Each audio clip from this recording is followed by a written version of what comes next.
Welcome to Magical Aspirations, a podcast for magical people, where we aspire to gather all of the knowledge that magic has to offer. A place to illuminate and demystify all things magical. We are your magical co-hosts. I am Annalisa. Reverend Raven here. Adriana. Tune in every Tuesday where we're dropping new episodes every week about our own personal magical stories. Have a spanking good time. And sprinkle some interviews in between. There is so much magic here. Keep coming back every week. Stay magical. Stay magical. Stay magical.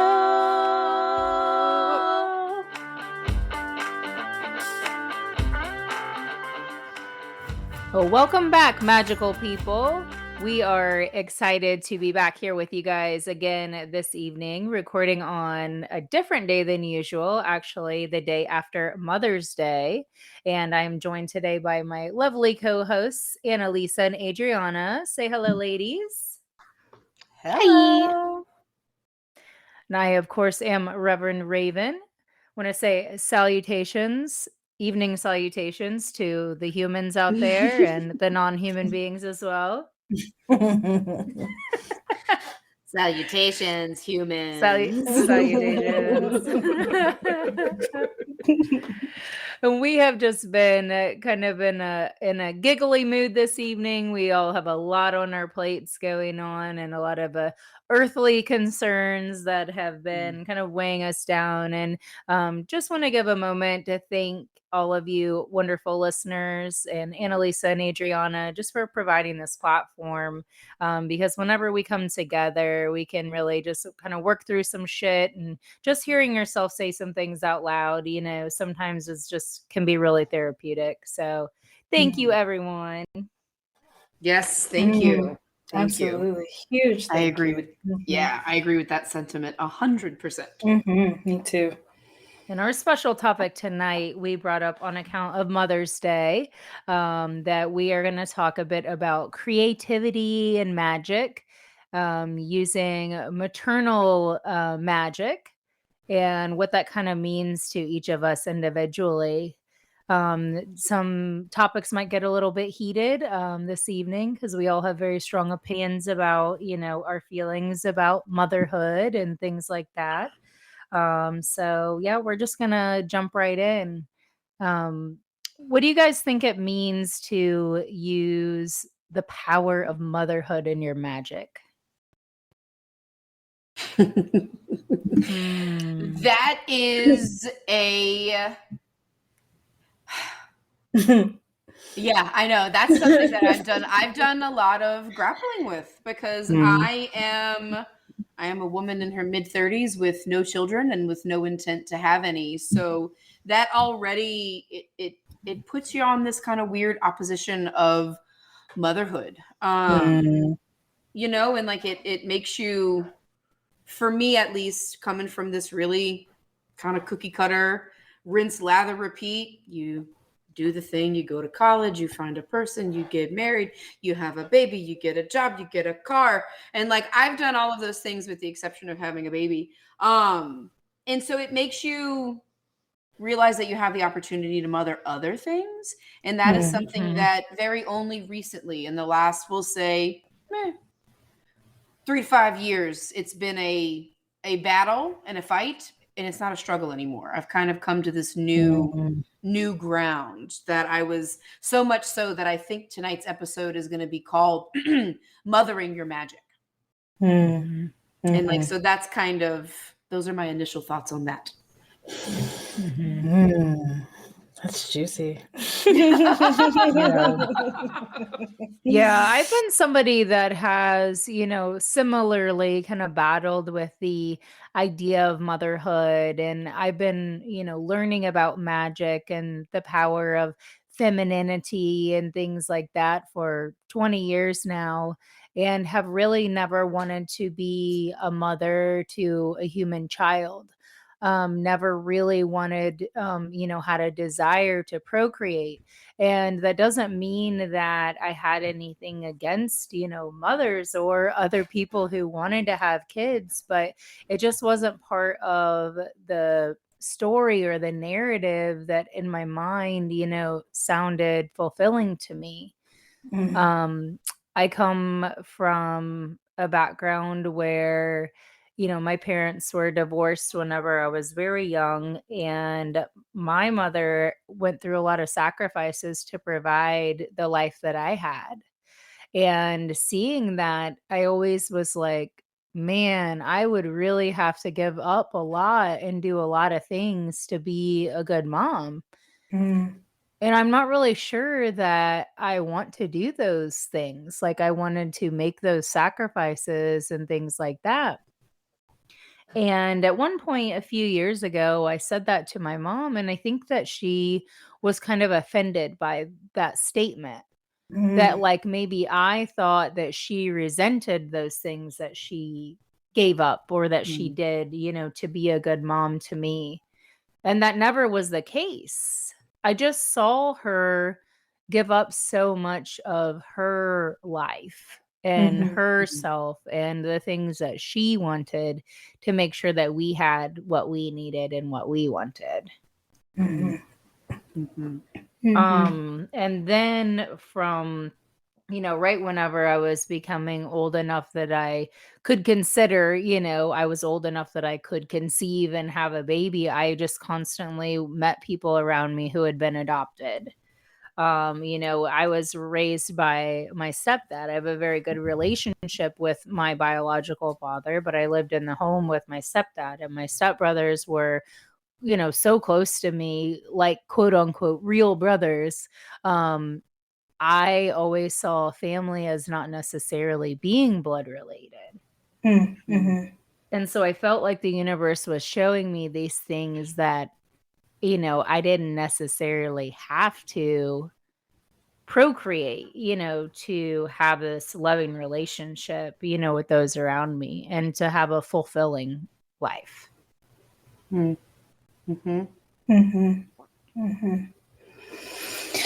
Wow. Mothers, maternal.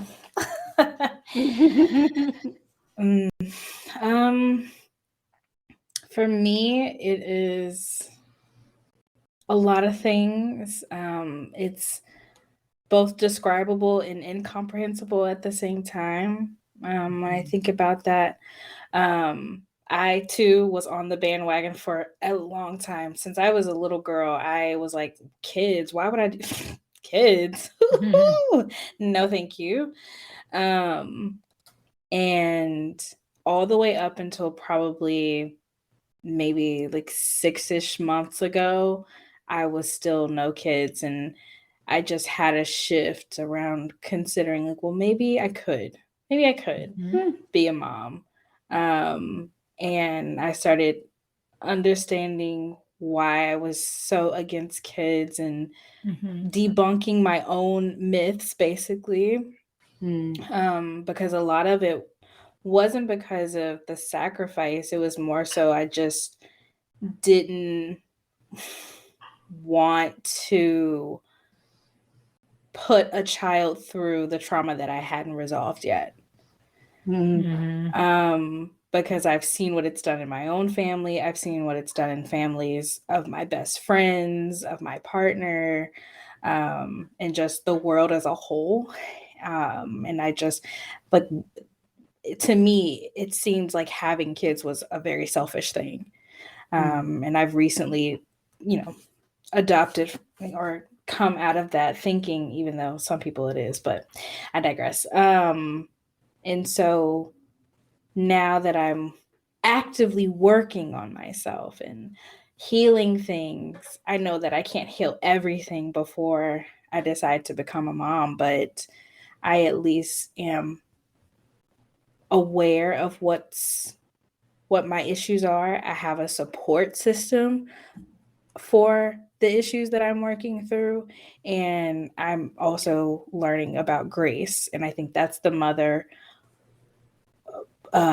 wisdom that I am, like, I came here to learn through, through my own generation and family. So it's a very interesting thing, but I know also spiritually, I feel myself stepping into that. Like, right now I'm in the spiritual maid phase, I guess. But I can feel that spiritual mother transition coming for sure, if that makes sense. That totally makes sense. I've Yes. definitely been there. Part of coming to New Orleans was that spiritual shift for me, and meeting the people that I have, since I've come here, like being involved with community, becoming more of that figure that others look up to instead of just a peer. I have definitely felt that shift, in my personal life from like a spiritual perspective. I had to spiritually and emotionally graduate from seeing myself as always the beginner and always a novice, to being like, actually, I am somebody that could lead this. And stepping into my spiritual leadership role has been that shift from maiden to mother in my spiritual life. Yeah. makes a lot Yeah. of sense. I echo that so much. Like, cause in feeling that we obviously here, we give a lot of, attention to astrology. So I find it fascinating, Adriana. So you're going through your Saturn return right now. That was when I started to also kind of feel that shift from that, even though I'm someone who has no desire for children, you still go through that shift of like going into maiden, into motherhood. This is one of those things that is this is my baby. I am the mother of this podcast. Like, Yeah, like I literally. definitely think of you guys as the mothers also, but like when you talk about something like birthing it and creating, like obviously not comparing that to actual birth, because like, whoa, that's an intense, beautiful, wonderful thing. This was not that difficult. But like it still was something created inside of me that now we bring out to the world. And so like that is a really fascinating shift to go through, no matter what your stance is on human children, right? Yeah. Absolutely. Yeah, it's pretty exciting, honestly. I'm like, yeah, I feel like I finally understand when people say like, yeah, when I hit my 30s, I just like didn't give a fuck. I feel that so heavy, and I think that's super It's great. I Great. think it's a part of that that spiritual motherhood coming up. So yeah. Well, and I love it so beautiful I love watching people grow.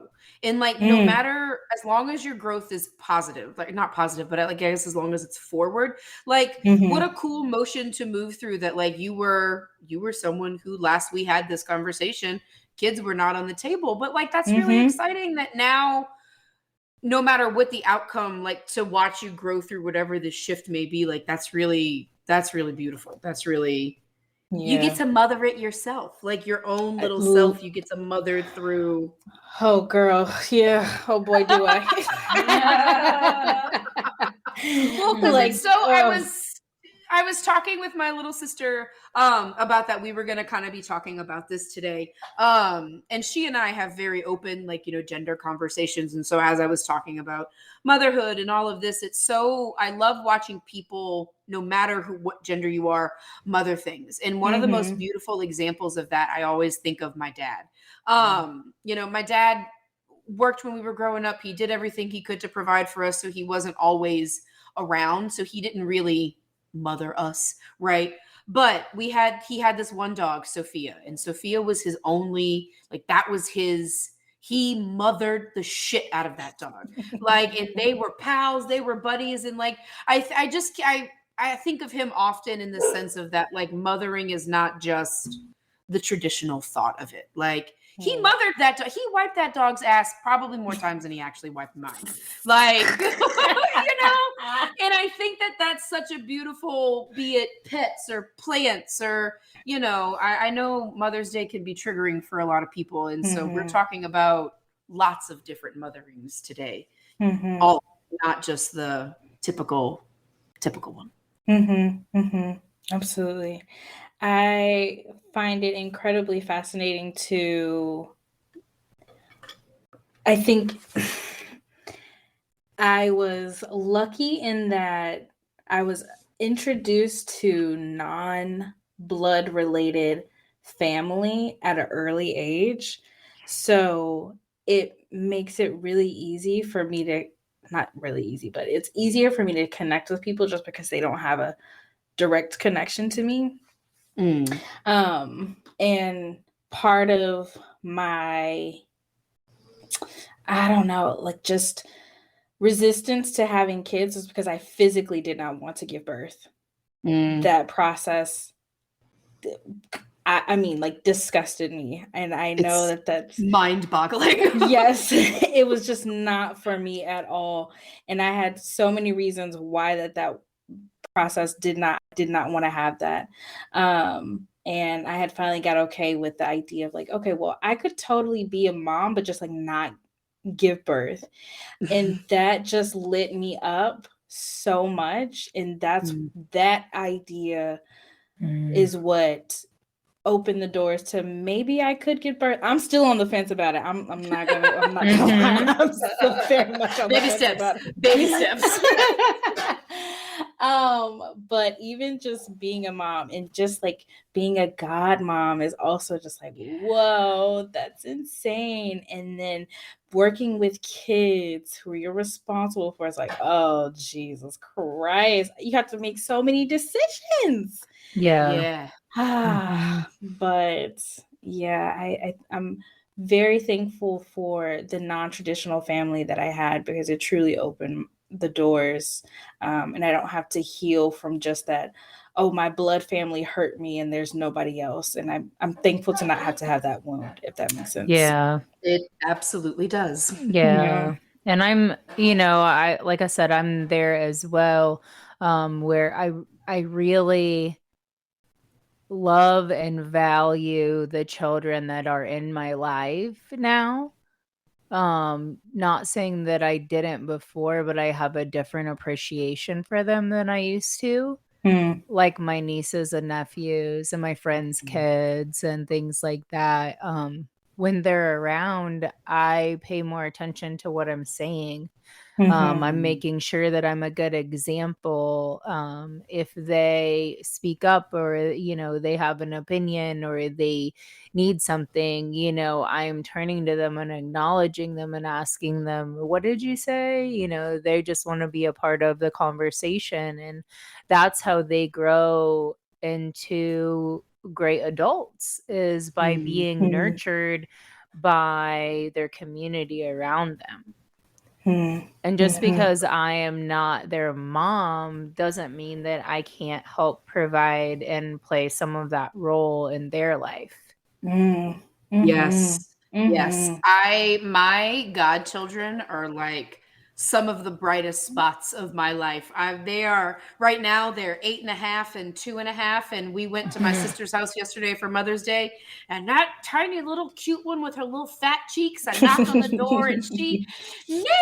And I was like, oh, God, I'll give you whatever you want for the rest of your life. It gives me such joy to be able to be a part of their life in the non-traditional mother sense, because like I get to be the fun, cool aunt that like you get to come to me with your problems, and we get to be like friends, and it's important to me to be present in their lives now, so that way we can set the foundation for that type of relationship later. And like it's so important. That's a very important relationship to me, that I am grateful to not be the mother in, because my poor sister, not my poor sister, my magnificent sister, Mia, if you're listening, sister's like cranking it out there. Like, I don't know how you do it. God bless you. You are just everything. Like she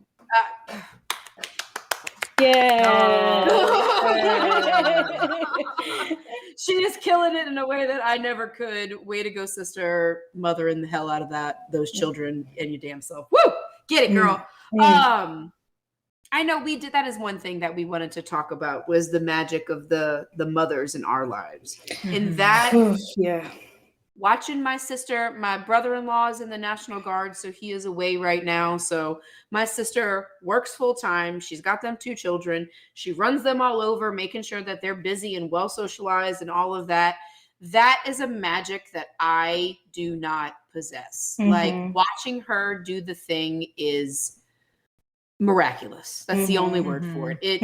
I have so much deep respect and love for her, and like, what about y'all? Who the special mamas in y'all lives? Well, I kind of dropped it earlier, you know, with my mom and watching her, you know, just make sure that we had everything that we needed, and never making us feel like she did without for us. So, that's a special type of magic. because she could have acted resentful towards us, you know, that Right. she was doing all these things to provide us with the life that she thought that we needed, you know. And she was a nurse. She is still a nurse, even though she's retired. She's doing hospice care, doing in-home hospice care for people nearing their transition. And she loves her grandkids so much. They're my stepbrothers, my two stepbrothers' children. And she loves them so much, and she loves being a grandma. And she never pressures me or asks me why I don't have kids. So that's something very special, because she knows that that's not what I want for my life, and she doesn't try to force that upon me. So that's really special to me. Go mom. Go Yeah. mom. Oh man. Yeah, I think for me it's definitely my foundation is of course my mom, my aunt, and my two grandmamas. They are just I don't know, they're each mothers for sure, but they're mothers of different things for me. I think my mama, of course, she is all things, and she is also still somebody who I'm still getting to know, which I think is so fascinating. To be like, I've been with you my whole life, and I'm still learning new things about you. And I love being able to watch her do things and go after things and be confident. She is the one who always encouraged me to speak up. Literally, the piece of advice she always said to me growing up is to speak up, communicate, say what you need, because that's always been her strength, even when things are scary or hard. And she is just she's wild. I love it. And I think for both of my grandmothers they're definitely different people, and they have different personalities, and their stories are absolutely both heartbreaking and exciting, and both of them have done their own work to do something different from what was normal in their family. They've both stayed committed to their own faith, and that is a foundation that I now have. Even though it's my own faith, it's not their faith, but you get the vibes. And they are women who know how to laugh. And I think that's really important, especially thinking about the times that they grew up. They grew up in the mid-40s, or they were born in the mid-40s. And I just can't imagine. I just literally cannot imagine having to go through so much that was going on in the U.S., in the South at that time. So just really wild. And my aunt, I love her dearly. She doesn't have physical kids of her own, but she's been there every step of the way. She was definitely, I know that a lot of people say that their mom was their best friend, but my aunt was definitely my first best friend. For sure. And she always is there if there's anything that I need to talk about. And she's the one who taught me how to, it's okay to be emotional. It's okay to say that you're hurt or that something was not fair to you. She's the one who taught me to be gentle and to appreciate the person who can't do for themselves, or just to, be kind. And I just really think it's beautiful how somebody who didn't have their own physical kids can still be such a huge mother figure in both mine and my brother's life. So yeah, those ladies on my rack for sure. Yes. That's who I want to be. That's who I want to be their first best friend. Like, what a cool thing to be able. Oh my God! Now I'm like, now I've got more things I need to do now. Oh my God. Yeah. Like, let me put this on my. I definitely feel that like I need to add this to my bucket list. Make sure that my niece and nephew really appreciate me. Yeah. I am their first best friend. Okay. I am their first best friend. Bar set. Okay, Adriana. Thanks. I have to give credit to my mom. So we're talking about mothering magic, obviously. My mom taught me about kindness. My mom is almost to a probable fault, the most kind person I have ever. So she did something really miraculous when we were young. My best friend that we've been friends since we were 5 years old. Hey, Sarah, I know you're listening. Her mom passed away when we were in the 6th grade. And pretty much after that, giving credit to my mom, but also to my dad, because my whole family pretty much adopted her. Like, she is called the 4th sister. And that is something that I have had so much gratitude for my mom. Because I know I saw what it's like for someone to not have a mom. And she just stepped in. She just stepped in and did it. And to this day, my friend Sarah, she still calls them, their mom and dad. They're, what a beautiful piece of magic to teach your children, just to, literally take in a motherless child. She still had a dad and a family and all that stuff, but like, it was, that is something that I give her great gratitude for teaching us. We love y'all. Yes. Yeah. So special. Sometimes we suck at showing it, but we do really love you guys. We really do. We really, truly do. So this actually is making me think in my mind, when Adriana was talking about her family members, and then Annalisa just now when you were talking about your mom, I know a lot of our motherly figures didn't practice a similar faith than we do currently. But for me personally, the more that I learn about magic, the more I realize that my grandmother was practicing magic. Oh, absolutely. Yeah. Hardcore. So I wanna hear about y'all's family magic. What's something that your family does or did, that was definitely magic under the radar? Well, y'all have heard me say this before, that like it turns out that the Catholics are a lot more witchy than they initially let on. So when Hurricane Ida blew through last year, cut to my mama, I think a couple of my aunts in my family, they're drawing, not sigils on their doors in chalk for protection and leaning their Mary and Joseph statues up against their door. I'm like, right. I see you, witchy motherfuckers. So, and I want you to ask me that question again in 6 months, because I was not prepared for that. Because I'm sure there's so many things that I don't even realize. Okay, actually, I take that back. Here is something. It's from my mother's side of the family, but it's actually my grandpa. So I spend a lot of time, like, personally, like, hanging out and like talking to my plants. And as y'all heard me do earlier, Adriana and Reverend Raven heard me booping my little plant leaves, because like, they're like the dogs, you gotta boop, boop, and talk to them. That is something that comes directly from my papa. He could grow, like, I don't know, shit out of a rock. Like, he was amazing. And I think of him every time I'm like having these, like, looking at the plants, talking to them without talking them. That's magic that comes from him. So thanks, mom's side of the family. I love you, Papa.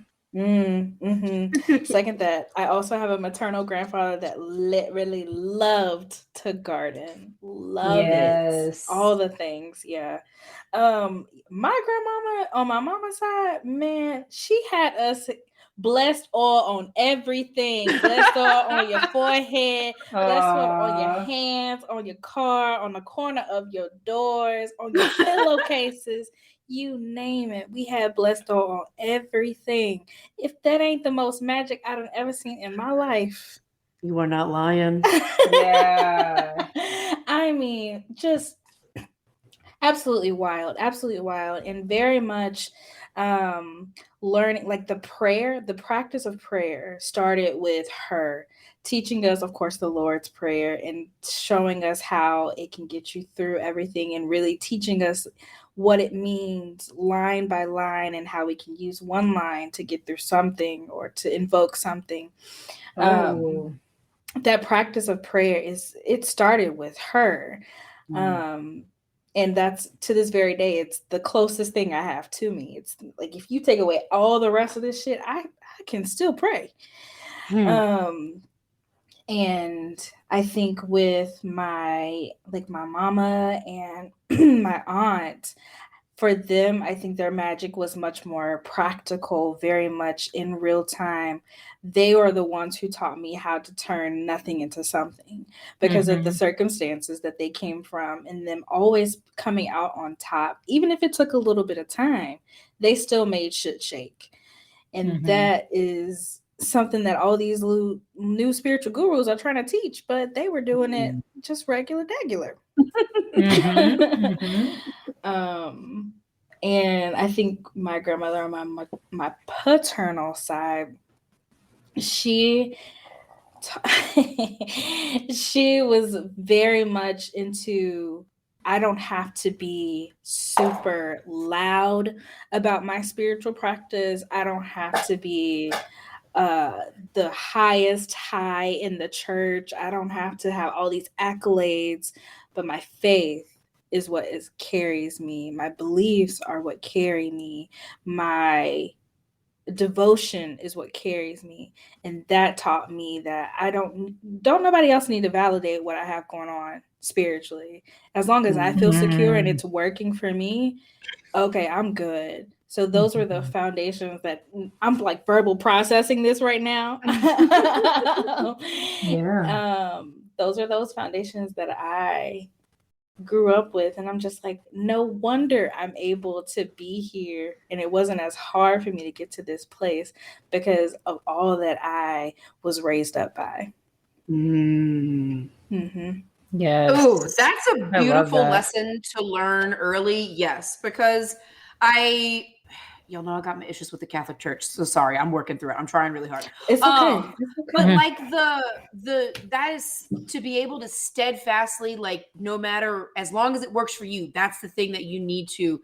In Catholicism, I feel like you get lost in like the sheepness of it all. Like, don't be different. Do what everyone else is doing. And that has been like, to think that you have lived your life with that lesson is mind-blowing to me, because I'm 34 years old and I am only just now, not even like mastering it, but like really learning that. That's, so yeah. Yeah. Wow. Yeah. That's a mother thing to work through, for sure. Because in my head, your faith is very motherly. It's the thing that, like, that's where you're learning about creation, you're learning about death, you're learning about all of these transitions, and who better to teach you about transition than a mother, you know? Yes. And so, okay, that was my cue. I had mentioned before we got on that, okay, anybody listening, the little trigger warning coming up, we're going to talk about abortion and Roe v. Wade. I was going to save this till the end, but this fits in perfectly right here. Part of the wound that I have been working on healing that I didn't even realize was, after the overturning of Roe v. Wade, the actual loss of safety in my body, in the sense of that I could not feel creative for fear of wishing fertility upon myself.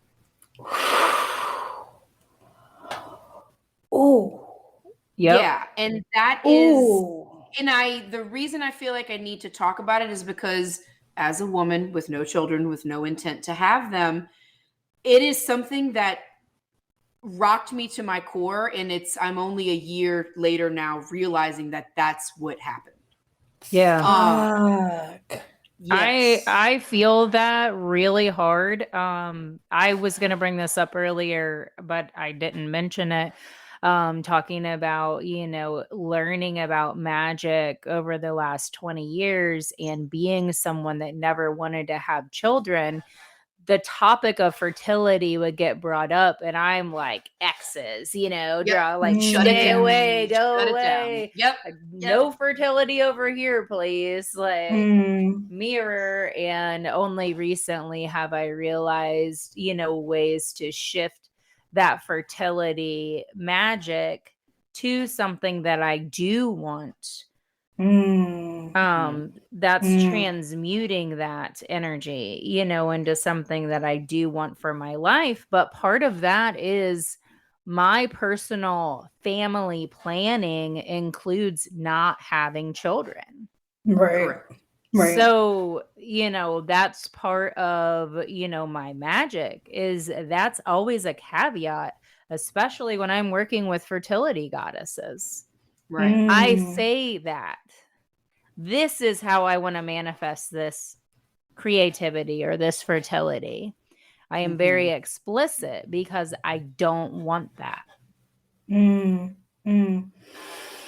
Wow. Oh, that literally rocked me. Like, I think I got twinges in my stomach listening to both of y'all talk about that, because I don't have to worry about that at all as a queer person. And that, I have no words except just a lot of compassion.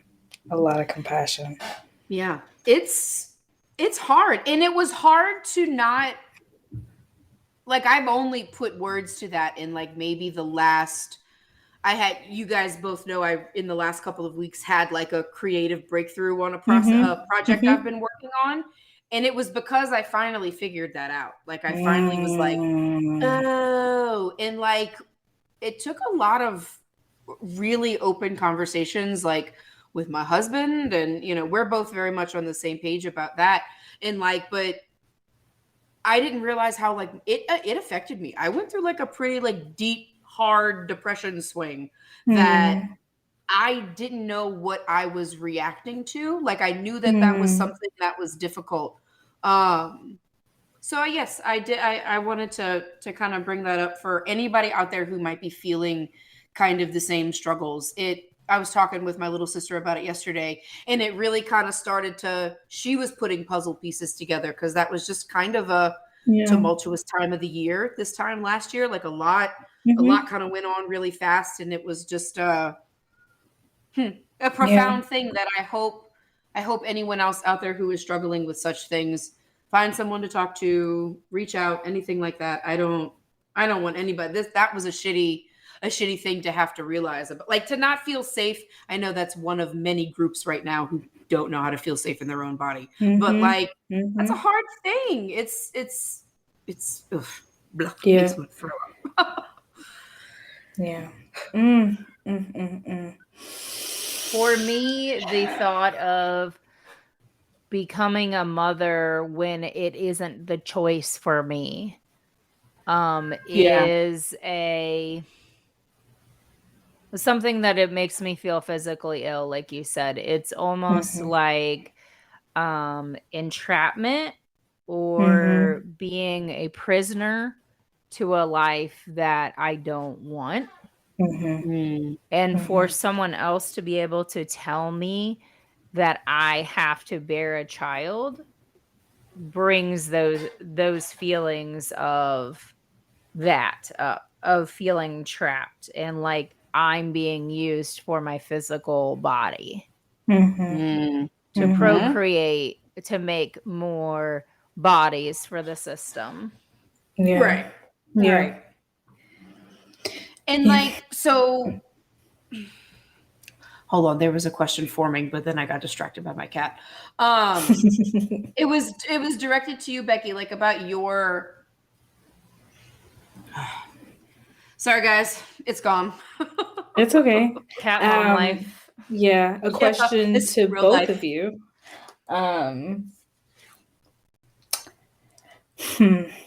Now that you have this realization, how are you working through this in your body and in your spirits? If at all. I have been, because this has been a thought that I've been dealing with, like I said, for a while, and a realization, that I was limiting my creativity literally because I didn't want to be a mom. Mm. That Yeah, that I have then tried to go to those places within myself and say, what are the things that you do want to nurture? What are the things within yourself that need nurturing? And how can you provide that for yourself, for your ideas, your values, in a way that is positive and healthy, for your own personal growth and development. For me to grow, I need to nurture myself. And for me just to like shut off that part of my spirit, like that maternal part of my spirit, well, that's really like hindering a lot of my gifts. Yeah. Like my nurturing tendencies and my intuition, my softness, my connection with people. Those are things that I shut off for my own safety. But it has been to the point where I've kind of been killing that part of myself.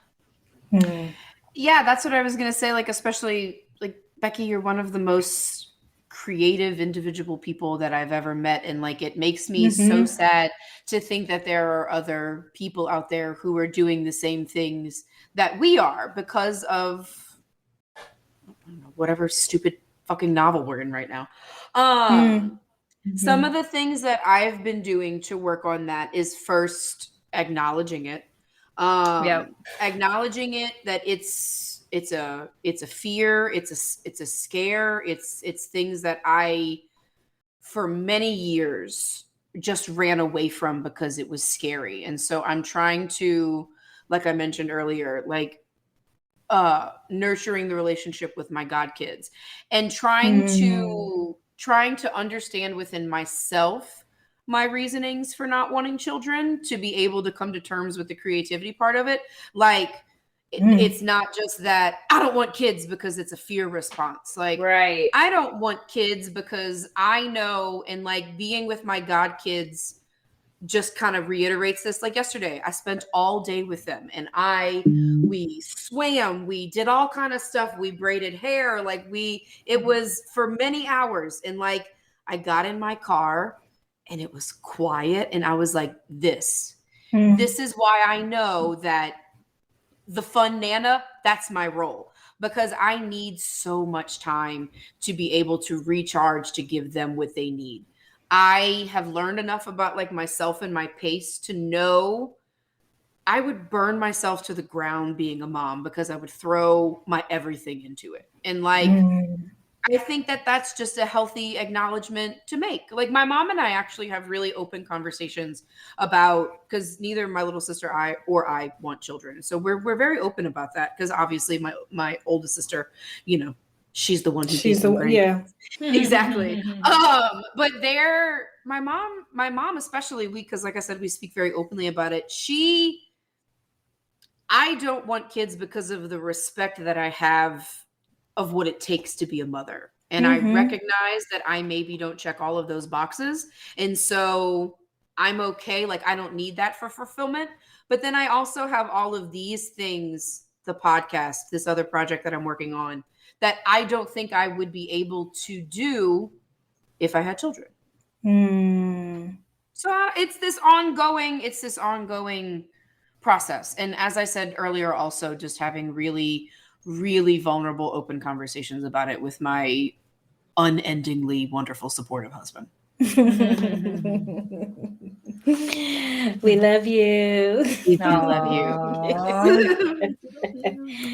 Oh, that's so good. I love hearing the way that y'all are processing this. I was asking because I was genuinely curious, and check in because that's a huge thing. Yeah. Yeah. And it's something that I haven't talked to many people about because it's hard to articulate. It is. Yeah. And I feel like a lot of times these conversations, this is where I was going to go with this next, but end up being like one way or the other. Like people who do have kids, you feel like you can't talk to them about these things because then somehow they would think that you think that they're a bad person because they are a mom. So then this is, what I want to say is just a shout out to all of the wonderful moms out there, all of the people who are rocking it in a genderless, whether you are whatever, you're raising other humans to be great humans. Thank you so much. Yes. And Seriously. yeah, thank you. And thank you for fulfilling your role in, with your spirit and being honest with your spirit. And make sure that you take care of yourself too. Absolutely. Yeah. Absolutely. Yeah. I want this generation of parents to be the generation that gets rest, that gets peace, that gets the solitude, that gets their needs, that gets the community. I don't want us to keep playing that story of, oh, I did it all by myself. Oh, I did it all by myself, because we've done that. We know how it ends. I'm excited for us, and I'm pushing for Spirit in the universe to write a new chapter where our needs are handled, for sure. Absolutely. And that parents have the time to be able to spend it with their kids because they're not at such a financial burden where they have to work all the time to provide the life for their kids. Like that's just been such a struggle for parents, like as far back as, we know historically in our society, that they have to work so much that they don't get to spend as much time, in their kids' lives. Yeah.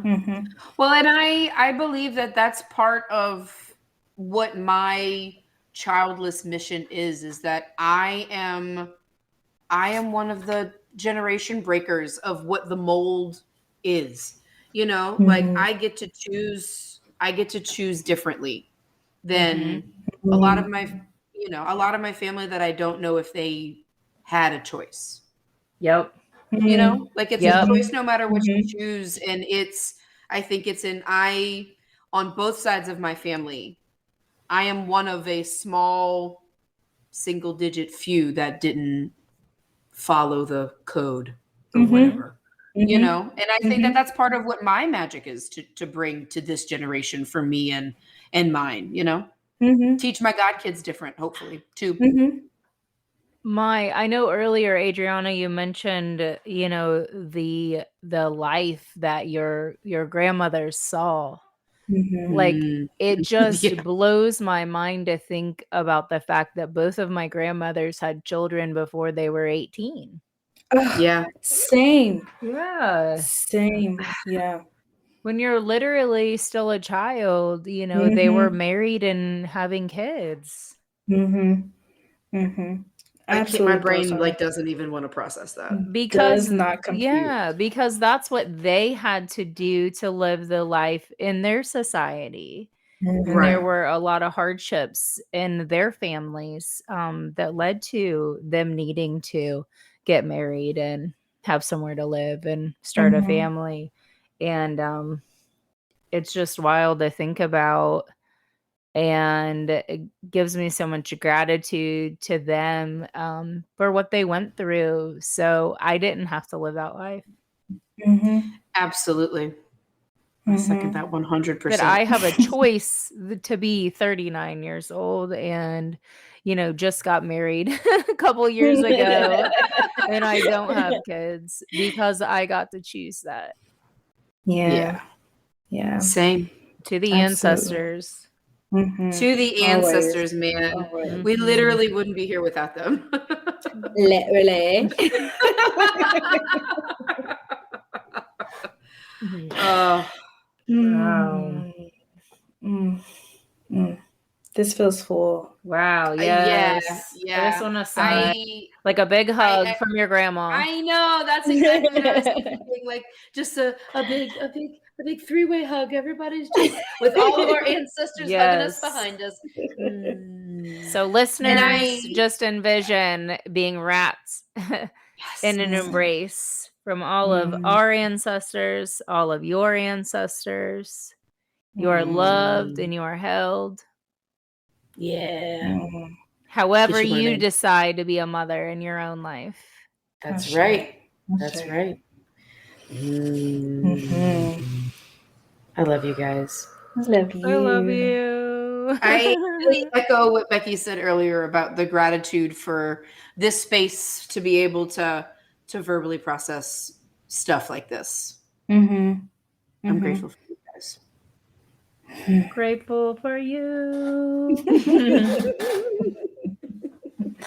And on that note, I think we should cut it off here and say, stay magical, people. Until next Stay time. magical. Stay magical. Stay magical. Stay magical.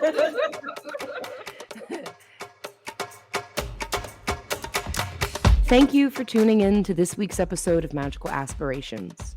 Be sure to like and follow us on Facebook and Instagram at Magical Aspirations to keep up with the latest and the greatest from Annalisa, Adriana, and Reverend Raven, and to join in on the Magical Aspirations conversations.